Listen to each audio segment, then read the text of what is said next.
അതെ, അദ്ദേഹത്തിന് കേരളത്തിന്റെ രാഷ്ട്രീയത്തെ സംബന്ധിച്ചിടത്തോളം വേണ്ടത്ര ധാരണയില്ല എന്നുള്ളത് വളരെ വ്യക്തമാണല്ലോ. കേന്ദ്ര സാമൂഹ്യനീതി വകുപ്പ് മന്ത്രി രാംദാസ് അത്തേവാല പത്രസമ്മേളനം കണ്ണൂരിൽ നടത്തിയിട്ട് കേരളത്തിന് ഇനി എന്തെങ്കിലും കേന്ദ്ര സഹായം വേണമെങ്കിൽ പിണറായി വിജയനും പാർട്ടിയുമെല്ലാം എൻഡിഎയുടെ ഭാഗമാവണം എന്ന് പരസ്യമായി പ്രസംഗിച്ചിരിക്കുകയാണ്. ജനാധിപത്യ സമൂഹത്തിൽ, പ്രത്യേകിച്ച് പാർലമെന്ററി ജനാധിപത്യത്തിന്റെ ഭാഗമായി ഇന്ത്യ അങ്ങേയറ്റം ഉയർത്തിപ്പിടിക്കുന്ന ആ മൂല്യങ്ങളെല്ലാം ഒരു കേന്ദ്ര മന്ത്രി തന്നെ ഭരണഘടനാ വിരുദ്ധമായ നിലയിലാണ് രാജ്യത്തോട് കാര്യങ്ങൾ വിശദീകരിക്കുന്നത്. കാരണം ഫെഡറൽ സംവിധാനത്തിന്റെ ഭാഗമായിട്ടാണ് നമ്മുടെ ഭരണഘടന വിഭാവനം ചെയ്യുന്നത്. ശക്തമായ സംസ്ഥാനങ്ങളും അതുപോലെ തന്നെ ശക്തിയുള്ള കേന്ദ്രവും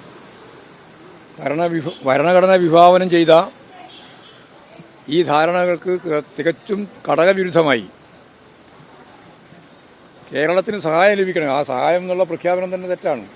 നമ്മുടെ അവകാശപ്പെട്ടതാണ് കേരളത്തിന്. 2 ലക്ഷം കോടിയോളം ഉറുപ്പികയാണ് കഴിഞ്ഞ 5 കൊല്ലം കൊണ്ട് നമുക്ക് ലഭിക്കാൻ കുടിശ്ശികയായി കിടക്കുന്നത്, അല്ലെങ്കിൽ തരാതിരിക്കുന്നത്. അങ്ങനെയുള്ള സാഹചര്യത്തിലാണ് ചോദിച്ച ചോദ്യത്തിന് ഉത്തരമായിട്ട് പറയുന്നത് സഹായം ഞങ്ങൾ കൊടുക്കാൻ തയ്യാറാണ്, പക്ഷേ എൻഡിഎയുടെ ഭാഗമാവണമെന്നാണ്. അപ്പോൾ ഇതുപോലുള്ള ഭരണഘടനാ വിരുദ്ധമായ നിലപാടുകൾ കേന്ദ്ര മന്ത്രിസഭയിലെ അംഗം തന്നെ പരസ്യമായി പത്രക്കാരുൾപ്പെടെയുള്ള മാധ്യമങ്ങൾ ഉൾപ്പെടെയുള്ളവരോട് പറയുന്നു എന്ന് പറയുന്ന ഈ ഭരണഘടനാ വിരുദ്ധത രാജ്യം അതിശക്തിയായ രീതിയിലുള്ള പ്രതിഷേധത്തിലൂടെയാണ് കൃത്യമായിട്ട് അടയാളപ്പെടുത്തേണ്ടത് എന്നാണ് എൻ്റെ അഭിപ്രായം. കേരളത്തിന്റെ മാത്രം പ്രശ്നമല്ല, ഇത് ഇന്ത്യയുടെ ഫെഡറൽ സംവിധാനത്തിനെതിരായിട്ടുള്ള അതിശക്തിയായിട്ടുള്ള കടന്നാക്രമമാണ്.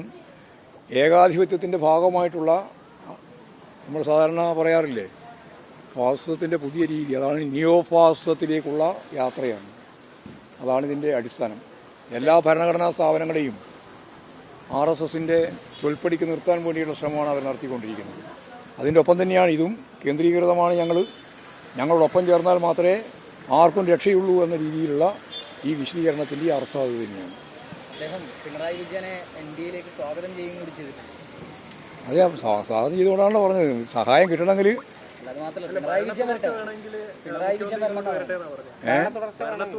മുഖ്യമന്ത്രി ഇങ്ങോട്ട് വരണം എന്നാണ് അദ്ദേഹം പറഞ്ഞത്. എൻഡിഎയുടെ ഭാഗമാകണം.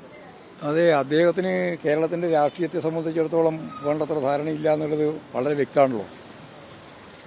RSSും അതുപോലെ തന്നെ BJPയും ഇടതുപക്ഷ രാഷ്ട്രീയത്തിന്റെ കേന്ദ്രമായി പ്രവർത്തിക്കുന്ന CPIയും തമ്മിലുള്ള ബന്ധം എന്താണ് എന്ന് കേരളത്തിലുള്ള മുഴുവൻ ആളുകൾക്കും അറിയാം. ഓരോ ഇഞ്ച് പൊരുതിയിട്ടാണ് കേരളത്തിലെ ഇടതുപക്ഷ പ്രസ്ഥാനം ഈ വർഗീയ ശക്തികൾക്കെതിരായിട്ട് മുന്നേറിയിട്ടുള്ളത്. ആ മുന്നേറ്റം തുടരുകയാണ്. ആ മുന്നേറ്റം ഇനിയും തുടരും.